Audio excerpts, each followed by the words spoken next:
Welcome back. In previous video, we learned about how to add prop type validation using TypeScript. In this video, we will further improve our app by removing the warnings that we are currently getting in our terminal. So if I hit save, it has compiled, but there are certain warnings. So we'll just start by picking each one and removing that warning. So if I go to my layout component inside my layout.js, it is telling me that fragment is defined, but it is never used. So we just need to remove this import. So we just need to remove this import. And once I remove it and hit save, this warning will be removed. And there will be other warnings. Inside task, similarly, we need to remove the fragment. And inside to-do list.js, we need to remove use effect and use state. So I'll open task.js. That would be inside to-do app. I'll remove this fragment.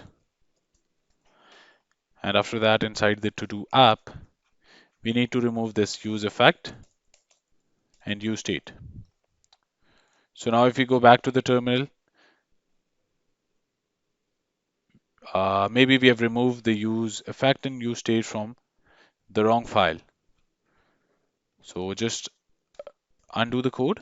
So if I hit save, inside we're getting an error.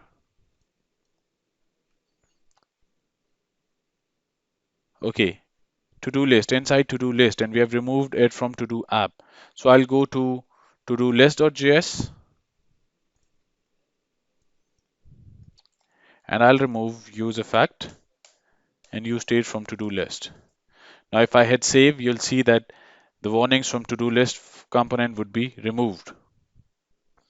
So here we are getting a warning inside the header component. Redundant alt attribute screen readers already announce image tag as an image.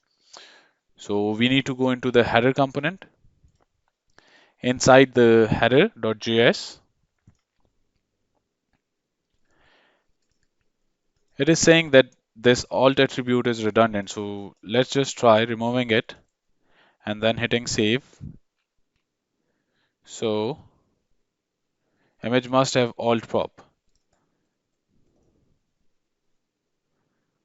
So this requires this alt attribute, and it is saying that the warning that we are getting is that redundant alt attribute screen reader already announce image tags as an image. You don't need to use the word image with photo. Okay, so in the description, we just need to remove this image. And now if I hit save, you can go back and see that warning is removed now. So these are some other warnings related to TypeScript. We'll ignore these for now. So now if we go and have a look at our code files, we have a lot of comments. So let's just remove because there's no purpose of these comments now. So I'll remove it from here. Inside the summary component, we don't have any comment. We'll have one in to do app.js because we were using an initial state which is no more being used. So I'll just remove it to make the code look a bit more cleaner.